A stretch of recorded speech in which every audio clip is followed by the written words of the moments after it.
आज की कथा के प्रसंग को आगे बढ़ाने से पहले एक बात आपके सामने रखूंगा। एक प्रकार का व्यंग ही है, लेकिन इस व्यंग कह लीजिए, दृष्टांत कह लीजिए, इसमें एक बड़ी गूढ़ बात छुपी हुई है जो मैं आपके सामने इस व्यंग को, इस दृष्टांत को रखने के बाद बताऊंगा। तो किसी बौद्ध विहार में 3 बौद्ध सन्यासी बैठे होते हैं। उनमें से एक कहता है, पहला कहता है कि देखो, ये जो ध्वज है, स्तूप पर लगा हुआ ध्वज है, ये फहरा रहा है। स्तूप पर लगा हुआ ध्वज झंडा फहरा रहा है। दूसरा बोलता है नहीं नहीं, झंडा नहीं फहरा रहा, झंडा नहीं फहरा रहा। क्या फहरा रहा है? फहरा रहा है हवा, वायु। वायु चलायमान है, वायु चलायमान है, और वायु के नाते ही झंडा हिलता हुआ, ध्वज हिलता हुआ दिखाई दे रहा है। तो तीसरे को लगा कि नहीं, इसमें मुझे कुछ और अपना पांडित्य दिखाना चाहिए। तीसरे ने कहा नहीं, ना तो ये ध्वज हिल रहा है, ना झंडा हिल रहा है, ना वायु बह रही है, ये तो केवल हमारे मन की गति है। हमारा मन हिल रहा है, ना झंडा हिल रहा है, ना हवा चल रही है, केवल हमारा मन हिल रहा है।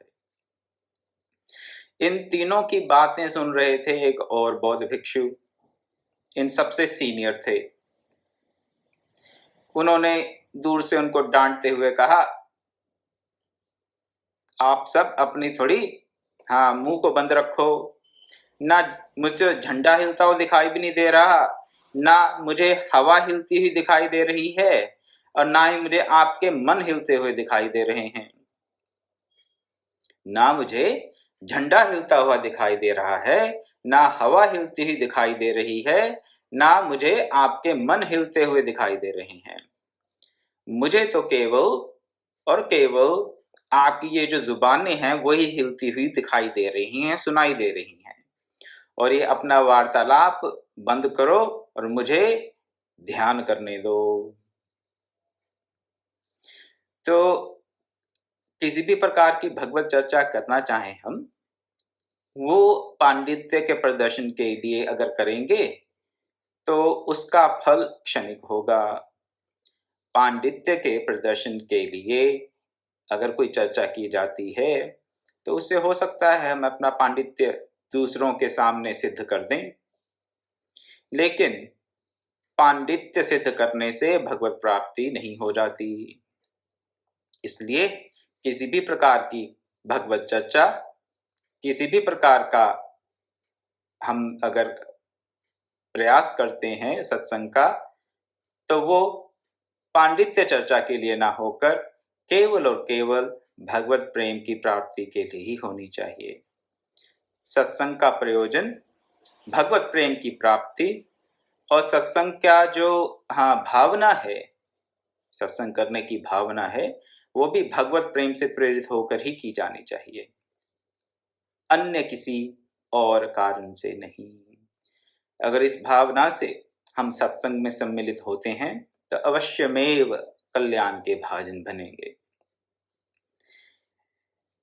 तो कल हम चर्चा कर रहे थे 6 प्रकार के त्याग की। पहला त्याग लक्ष्मी को पाकर हर्षित न होना। दूसरा त्याग इष्ट और पूर्त कर्मों में धन को लगा दें, तो वो दूसरे प्रकार का त्याग है। कामना का त्याग तीसरे प्रकार का त्याग है।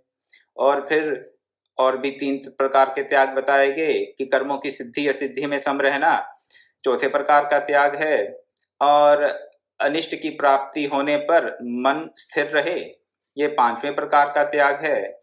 छठे प्रकार का, और किसी प्रकार के हम ये ना मांगे, अपने कल्याणकारी वस्तु ना मांगे, इष्ट किसी भी इच्छित वस्तु को ना मांगे, 5वां। छठा बताया कि सुपात्र को दान दें। तो ये 6 प्रकार के त्याग हमने कल इन पे चर्चा की और परसों भी इन पे चर्चा की। अब आगे बताते हैं कि अप्रमाद के 8 गुण हैं। उन 8 गुणों में से कुछ गुणों की हम चर्चा करेंगे आज। उनमें वो गुण क्या क्या हैं? सत्य, ध्यान, अध्यात्म विषयक विचार, समाधान, वैराग्य, चोरी ना करना, ब्रह्मचर्य और अपरिग्रह। एक बार फिर आपके सामने रख देता हूं ये 8 अप्रमाद के गुण। सत्य, ध्यान, अध्यात्म विषयक चिंतन, समाधान, वैराग्य, चोरी ना करना, ब्रह्मचर्य और अपरिग्रह। तो सत्य तो आप जानते ही हैं कि सत्य क्या है? परमात्मा ही सत्य स्वरूप है। ध्यान, परमात्मा का ध्यान ही ध्यान है। अध्यात्म विषयक विचार, अध्यात्म का विचार करें, चिंतन करें, तो ये भी अप्रमाद का गुण माना गया है। समाधान, सम आधान, जिसका आधान सम है। समाधान को हम आम भाषा में क्या मान लेते हैं कि किसी निर्णय पे पहुंचना, किसी प्रकार की कोई कंफ्यूजन हो, किसी प्रकार का कोई मन में दुविधा हो, अगर उसको हम सॉल्व कर लेते हैं तो कहते हैं हमने समाधान कर दिया, शंका का समाधान कर दिया, संशय का समाधान कर दिया, इत्यादि इत्यादि। लेकिन अगर हम समाधान के शब्द को देखें, इसके शाब्दिक अर्थ को देखें, तो आधान शब्द के आगे सम उपसर्ग लग गया है। सम उपसर्ग आधान शब्द के आगे लग जाए तो समाधान शब्द बनता है। तो इसका अर्थ क्या हुआ? जब हम सब चीजों को, सब प्रकार के विषयों को एक ही आधान पर, एक ही बेस पर रखकर देखते हैं। आधान मतलब बेस, जिस पे सब कुछ अवस्थित है, वो आधान कहा जाता है। आधान को इंग्लिश में कह सकते हैं that thing on which everything is based upon, the substratum. जो सबस्ट्रेटम है, जिस पे सब कुछ बेस्ड है, अगर वो सम हो जाए हमारी दृष्टि में, तो जितनी भी शंकाएं हैं, जितने भी प्रकार के हमारे तर्क कुतर्क हैं, वो सब शांत हो जाएंगे, सबका सम आधान हो जाएगा। समत्वम योग उच्यते, कल भी इस पे थोड़ी चर्चा की थी कि बुद्धि में समत्व होगा। बुद्धि में अगर समत्व होगा तो क्या होगा? बुद्धि में समत्व के चलते जितने भी संशय हैं, सबका निवारण हो जाएगा। या फिर ऐसा भी कह सकते हैं कि जब सब संशयों का निवारण हो जाएगा तो बुद्धि सम हो जाएगी। लेकिन समत्व चाहिए जब सब विषय वस्तुओं को एक ही आधान, एक ही ओरिजिन से, एक ही जगह से उत्पन्न हुए मानेंगे, तो सब संशय अपने आप दूर हो जाएंगे। वैराग्य, वैराग्य की बात तो हम काफी दिनों से कर रहे हैं, और वैराग्य के लिए केवल एक बात आपके सामने आज रखूंगा कि वैराग्य तो हमें प्राप्त करना है, हमें वैराग्य प्राप्त करना है, ये बात सत्य है। लेकिन जिन चीजों के प्रति, जिन विषयों के प्रति हम वैराग्य की भावना करना चाहते हैं, वास्तव में उनके साथ हमारा संबंध है ही नहीं। जिन विषयों से हम वैराग्य प्राप्त करना चाहते हैं, जिन विषयों से हम अपना संसर्ग मानते हैं, उनसे हमारा कभी संसर्ग हो ही नहीं सकता, होता ही नहीं, संभव ही नहीं है। लेकिन फिर भी अज्ञानतावश हम क्या करते हैं? अज्ञानतावश उन विषयों से अपना संसर्ग, अपना कनेक्शन मान लेते हैं। लेकिन हमारा और उन विषयों के बीच में कनेक्शन होता नहीं है, हो नहीं सकता, संभव ही नहीं है। ये कनेक्शन हमारे में और विषयों में ना होता है, ना हो सकता है, संभव ही नहीं है। तो गीतानाथ के शब्दों में 5वें अध्याय का 22वां श्लोक, ये ही संस्पृशा भोगा दुख योनय एवते आद्यंतवंत कौन्तेय नातेषु रमते बुधः। एक बार फिर से, ये ही संस्पृशा भोगा दुख योनय एवते आद्यंतवंत रमते बुधः। इंद्रियों से जो सुख की अनुभूति होती है विषयों के द्वारा, इंद्रियों का जब विषयों से संसर्ग होता है, उस संसर्ग से हमें जो लगता है कि हमें सुख प्राप्त हो रहा है, वो सुख नहीं है, वो तो दुख ही है। क्योंकि वो इंद्रियों से किसी भी प्रकार के विषयों का सुख प्राप्त होने वाला आदि अंत के होने वाले के कारण, लिमिटेड होने के कारण, टाइम बाउंड होने के कारण वो दुख ही है। सुख की केवल अनुभूति आभास मात्र है, सुख अनुभूति का आभास मात्र है, लेकिन सुख है नहीं। मान लीजिए कि हमें इंद्रियों के सुख के विषय उपलब्ध हो गए, लेकिन फिर भी टेंशन बनी रहती है कि ये कहीं चले ना जाएं, इनमें भोग में किसी प्रकार का कोई व्यवधान ना आ जाए। भोग करते वक्त भी ऐसी मन में चिंता बनी रहती है। और जब वो विषय इंद्रियों से पृथक हो जाते हैं, हमारी इंद्रियों को प्राप्त नहीं होते, तो फिर तो वैसे ही व्यथा होती है। तो विषय जब प्राप्त होते हैं तो भी दुख का कारण बनते हैं, और विषय जब छूट जाते हैं तो भी दुख का कारण बनते हैं। इसलिए ये दुख का ही कारण है। और ये दुख का कारण होने के नाते जो सुधी जन हैं, जो पंडित जन हैं, वो इन विषयों में रमन नहीं करते।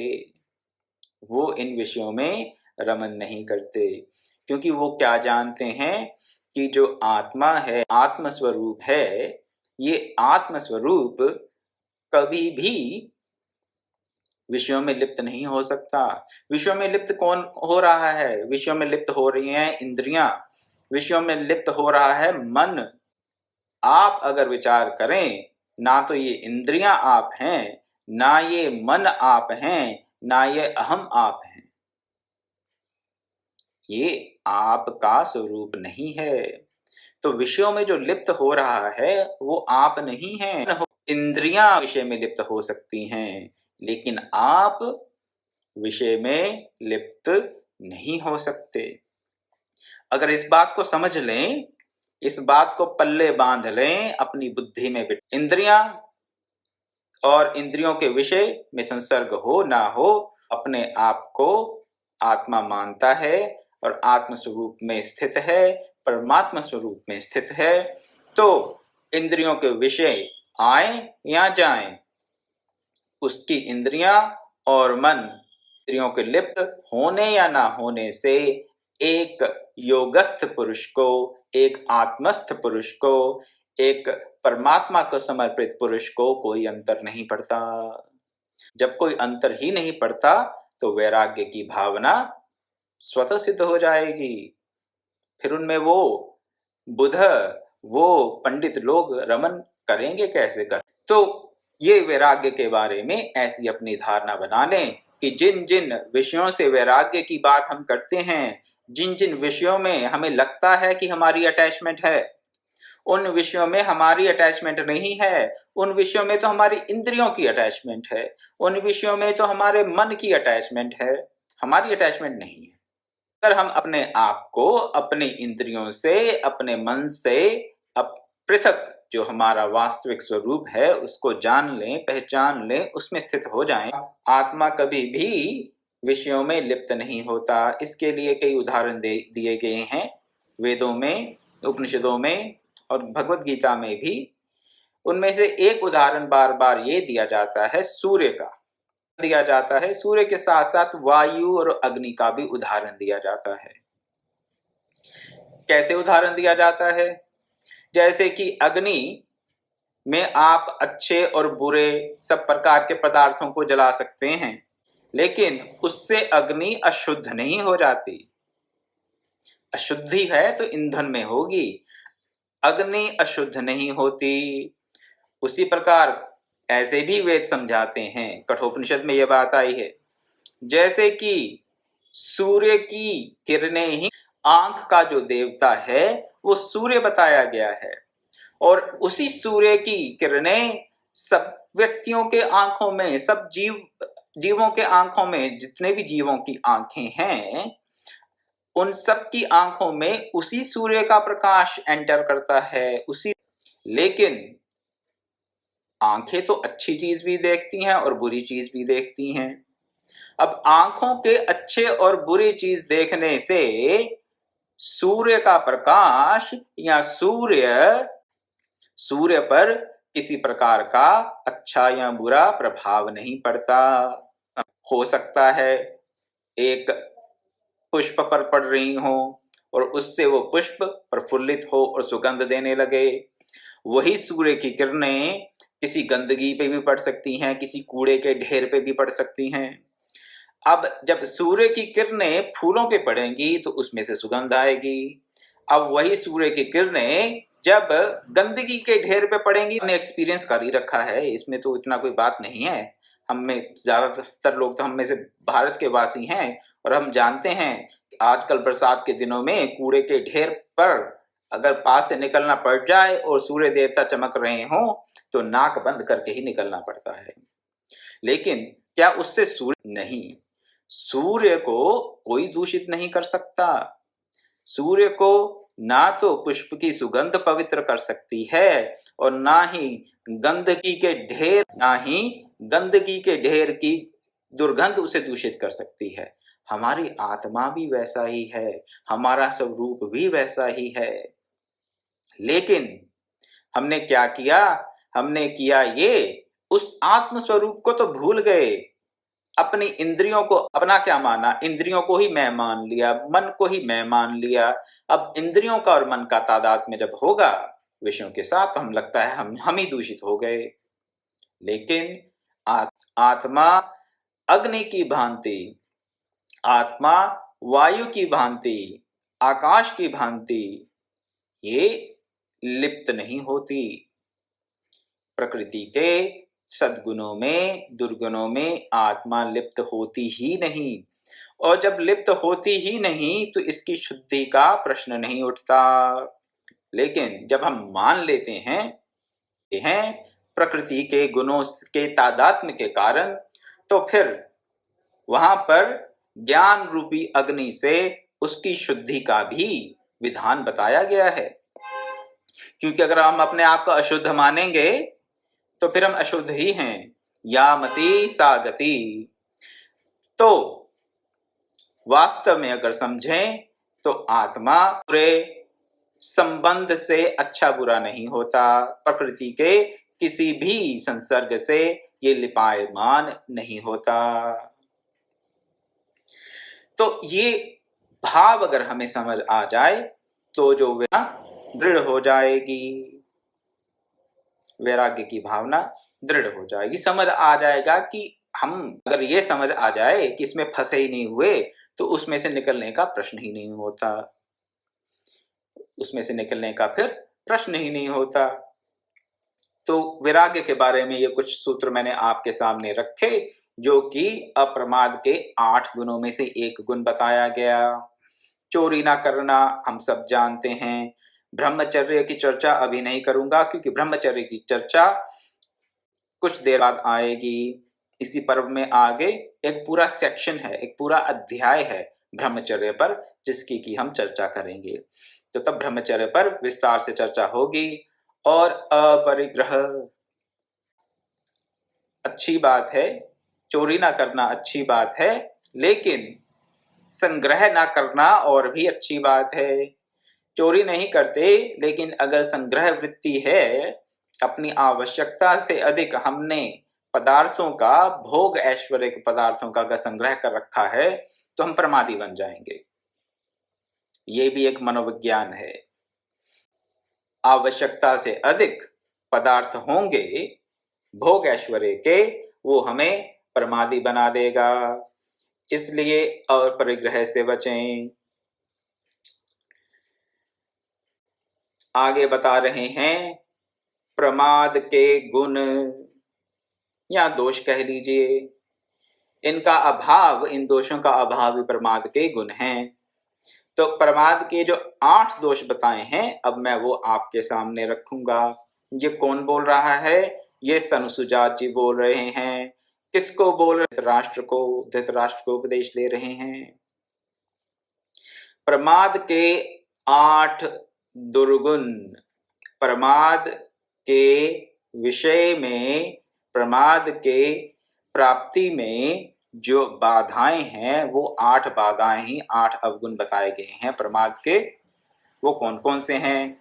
5 इंद्रियां, 5 इंद्रियां और छठा मन, इनकी जो अपने अपने भोगों में वृत्ति है, ये 6। और 2 कौन से? एक भविष्य की चिंता और दूसरा ताप, भूतकाल का व्यर्थ का चिंतन। 8। 5 अपनी ज्ञान इंद्रियां, छठा मन, मन को भी इंद्रिय ही माना जाता है। इनके विषय 6 इंद्रियों का, इनके विषयों में रमन, और उसके साथ फिर या तो हम करते हैं भूतकाल की चिंता या भविष्य की आशा। भूतकाल का चिंता तो ज्यादातर पश्चाताप रहता है, भविष्य काल के लिए आशाएं रहती हैं। ये 8 प्रमाद के अवगुण बताए गए हैं। तो इंद्रियां और मन का, 5 इंद्रियां और मन का, उनके विषयों में रमन होगा तो हम अपने स्वरूप के बारे में सजग नहीं रह सकते, और अपने स्वरूप के बारे में जब सजग नहीं है तो हम प्रमादी हैं। प्रमाद मन से संबंधित है। ही का प्रमाद क्या है कि हम अपने स्वरूप से दूर हट जाते हैं, अपने कर्तव्य अकर्तव्य को नहीं समझ पाते, व्यर्थ का चिंतन करते रहते हैं।